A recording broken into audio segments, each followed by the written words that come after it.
Hey everyone, my name is Gothix, and thank you so much for getting this channel to 100K-ish subscribers. I promised I would do a video to celebrate the occasion.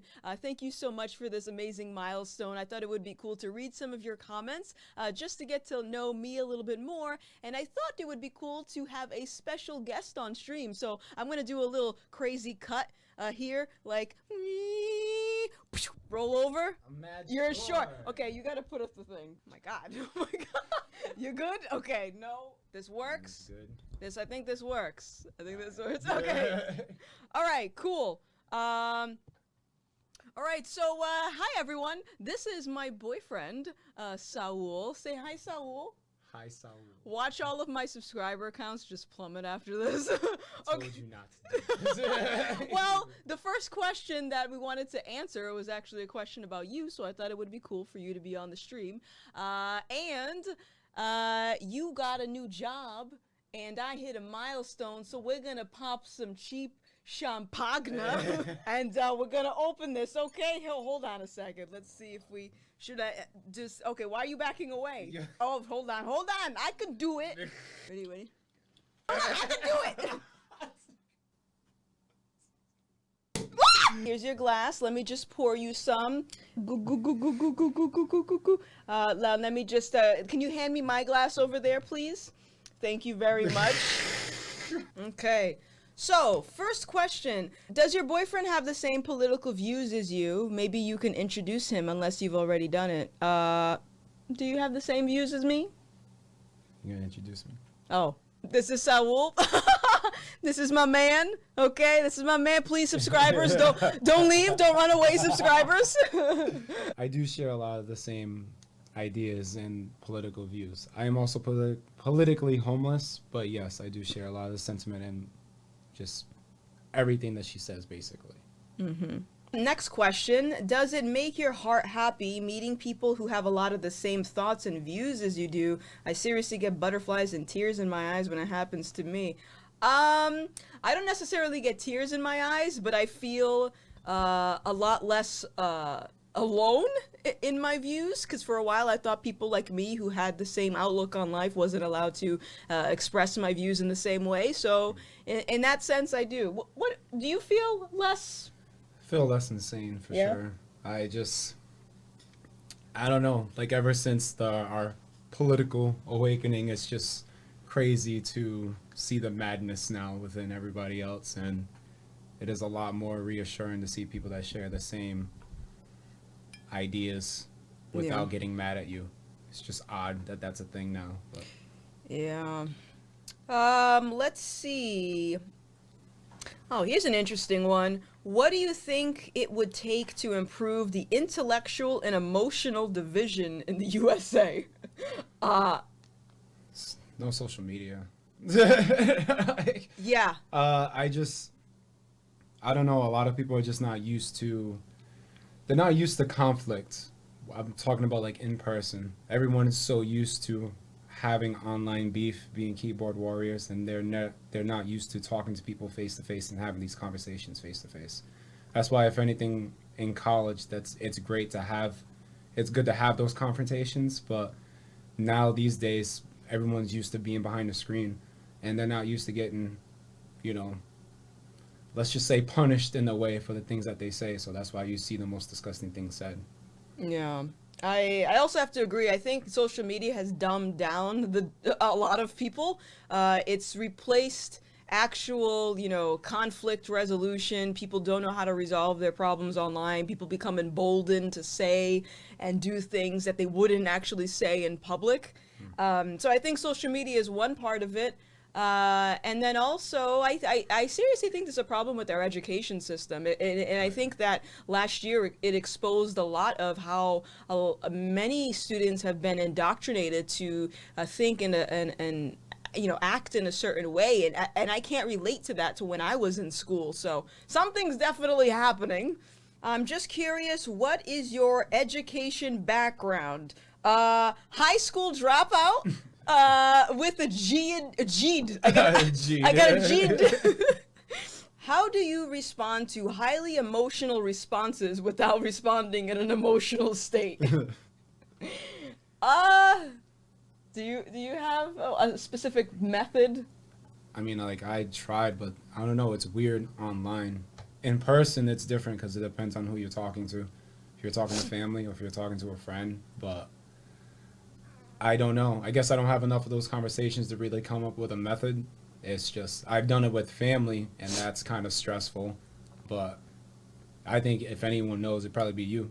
Because, Well, in person, I just remove myself from that situation. Like, if you're being emotional and I can't have a normal conversation with you, I'm not gonna bother. Online, I like to ask simple questions, and usually it backs people in a corner and forces them to respond calmly. Because I don't have time for that. If you're so angry where you can't hold a conversation with me, then it's not gonna work. How do you feel about cartoons nowadays trying to introduce characters who are bi or gay? That's a spicy question. It's very spicy. Let me take another sip of this. I have no problem with it. It's just when it's forced, obviously you can see in some instances, like, let's just say out of nowhere, like, was it, I think around Pride they said, like, oh, SpongeBob's gay. And out of nowhere, they make certain characters that were already around and they make them that way. It doesn't to me seem genuine, but I mean, it's SpongeBob, though. I mean, can you? that's true. I mean, look at SpongeBob, all right? Like I said in my woke Hollywood video, I think that's a certain way to go about doing things.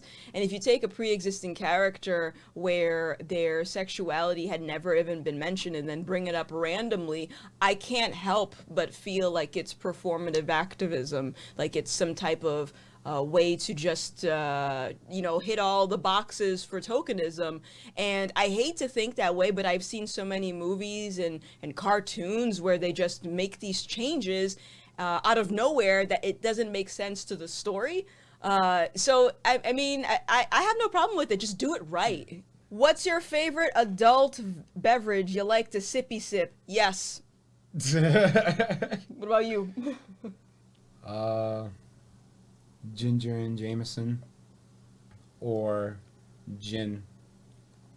And that's it. Does the rest of your family have the same worldview as you do, or are you the only one that has that perspective? So I would say my family and I are somewhat similar. My immediate family, like my mom, my aunt, like for the most part, we're somewhat similar. On a political level, no. Like my mom voted for Biden, I voted for Trump, so we have our differences there. But as far as things that I talk about on a cultural level, as far as, self-accountability, not believing in victimhood, not thinking about white privilege, things like that, my family pretty much sees eye to eye on that. What is your religion or spiritual belief? I am not religious. I'm not a atheist. I do believe that there is something out there, but I think that I don't know. I'm indifferent about it, I guess. I'm not really, I don't know. I'm just Yeah. doing my thing. You believe in a higher power? I believe in a higher power, but I'm someone that likes evidence. I like information.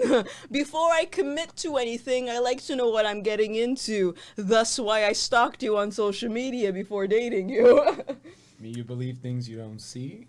Do I believe things I don't see? Yeah, that there's no evidence. There's not something that you believe that you haven't seen evidence of? I believe in things I don't see.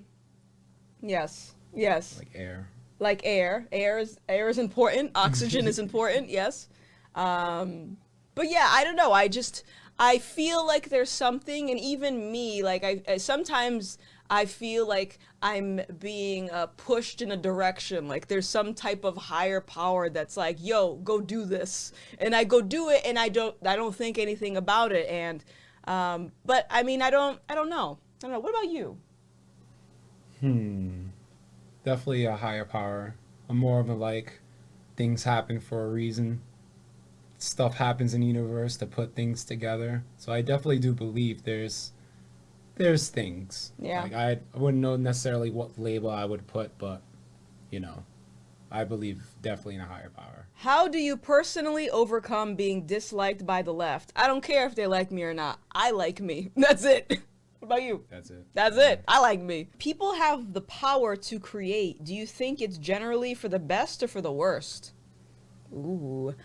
You said, what was it? People have the power to create. Do you think it's for the best or for the worst generally? There's the potential to create things. There's a lot of people out there that can, but I feel like a lot of the ideas, what we see in entertainment, what we see almost in everything, people just want to take what's already there and just skew it or remix it to something.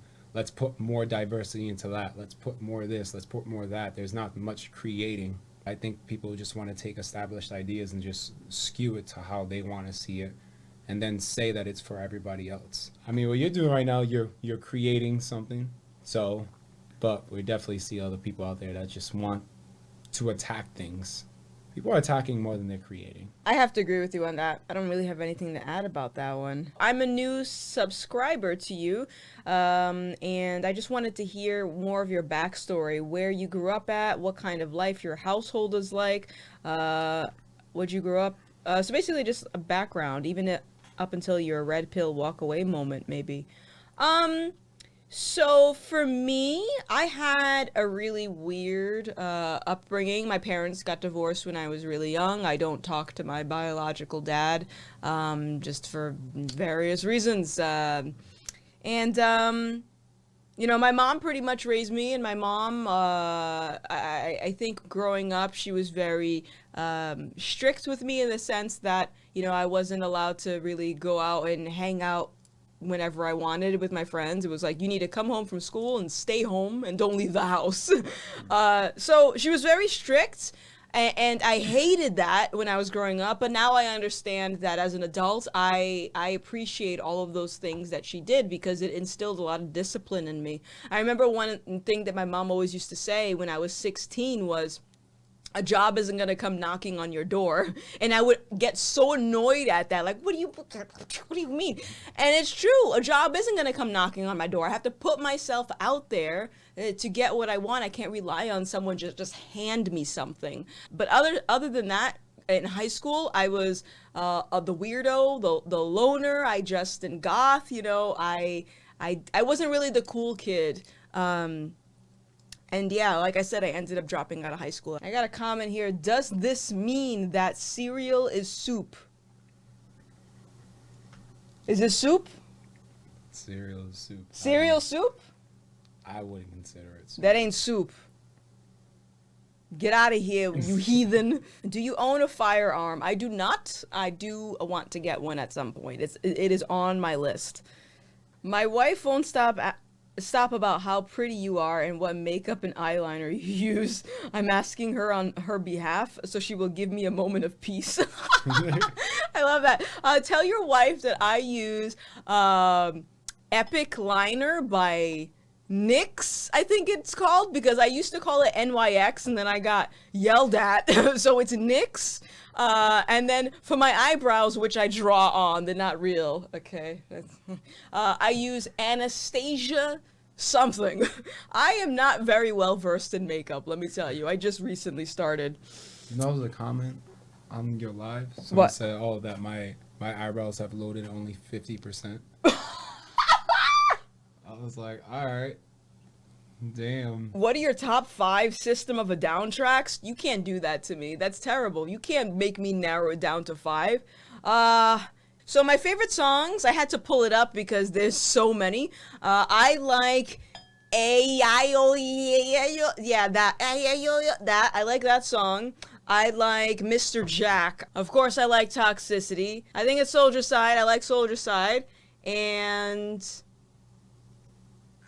I like Prison Song. To be honest, I like pretty much every System of a Down song. There really isn't one that I'm like, ew, I don't like. I'm not picky. I like all of them. Have I thought about running for office? Only because you all keep suggesting it. But I personally don't know if it's something that I'd want to do just because of how crazy people act.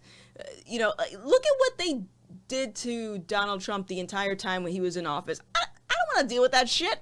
What exactly made you leave the Democrat Party? When I realized that identity politics was being used as a tool to control people and to secure votes, I felt like I was lied to. And also the craziness that I had endured on that side also was a good motivator for me to leave. What are your pronouns? No. Where would you want our first date to be? I'll let you answer that. No. No. If you were reincarnated as a carrot and you knew you were a carrot, could you taste yourself?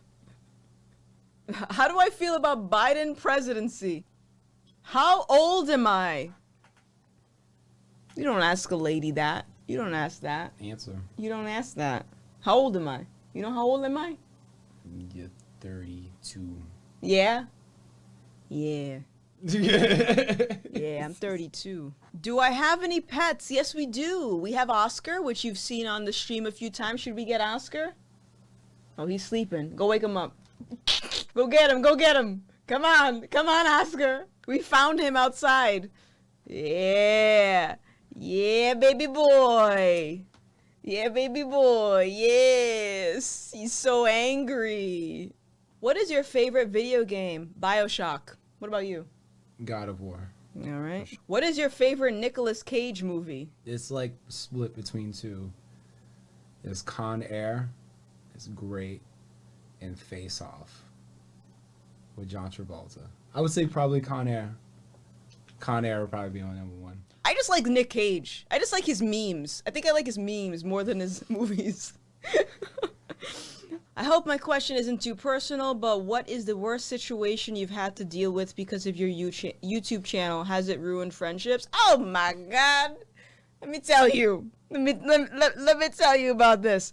I made a lot of friends through streaming when I was really popping over on twitch.tv. And a lot of those people I had been friends with for like a good 2 years. And they all just, at the second I said I voted for Trump, gone. That's all it took. Just that, gone. And honestly, at first it was very... It hurt. It hurt a lot because I don't, that's like the equivalent of I was dating this guy one time that told me, oh, if you cut your hair, I'm going to break up with you. And in my mind, I'm like, that's, my relationship with you is in my hair follicles. That's it. Our entirety of our relationship is just with my hair. So when a friend stops being friends with me because of who I vote for, I look at it like that, like really, like nothing that we've done before mattered. So it was traumatizing, I guess, but now I'm just like, whatever, because now I realize that a lot of those people are being replaced with new folks that complement my life and enrich it. How does it make you feel having so many supporters and a bigger platform when so many people told you that being open about your conservative or libertarian beliefs would hurt your career? Congrats on your achievements. Cool. So first of all, I try to say that I'm politically homeless and not try to put labels on, because I feel like with any category of people, regardless of what it is, whether you're vegan, Christian, conservative, liberal, regardless, if you have a label on there, that's when things get messy, because if you don't adhere to that label to a T, people lose their mind. So I just like to say no labels. But I will say that it's very eye-opening to me because, yeah, for a while I was told that if I were to be open about my views, I would lose sponsorships and I would lose all of my support, which I did lose a lot of support over on Twitch. But it was temporary, as you can see. And now that I'm, working with companies, I'm working, getting some sponsors on here, I hope that I am at least signaling to other creators who are worried about taking that step and being more honest about their beliefs that there is another side to it. I think it's more of intimidation to get you to shut up. But there really is a lot of businesses and people out there that want to support, open-minded, free speech creators. So do it. Do it if you're interested. What inspired you to start your YouTube channel? I'm thinking about it and just have always felt like, who do I think I am? Or who would want to listen to my viewpoints? How do you overcome that? What inspired me? to make my YouTube channel is I have this thing about me where if someone tells me I'm not allowed to do something when they have no authority to say that, it makes me do it. I'm like a rebellious teenager. You tell me I can't do something, I'm not allowed to do something, I'm gonna do it. So there were a lot of people on woke Twitter that would get angry at my wrong opinions or my problematic viewpoints, which is literally just common sense. And I was like, you know what? I'm gonna show you, and I'm going to get popular on YouTube, so then you can't escape my face. What is your favorite Kool-Aid flavor? Why do you think I like Kool-Aid? Why do you think I like Kool-Aid? What's his name? All-time favorite food, drink, and snack. I would say like a nice like ribeye steak, and then I would have like maybe like gin and tonic, and then what was the other one? It was just food, drink, snack. And snack, like a snickerdoodle cookie. I like fries, the crispy seasoned fries for a snack. For food, I do like medium rare ribeye. For drink, again, I'm just YOLO, whatever. Okay, so I think that's it. Thank you, babe, for joining me on this celebratory video. Thank you, everyone, for the 100,000-ish subscribers, since we're way past that now. I appreciate all the love and support. I never imagined that I would grow this channel at the rate that it's going on now, so I have all of you to thank. So thank you so much. And yeah, that's it. Anything else you want to say?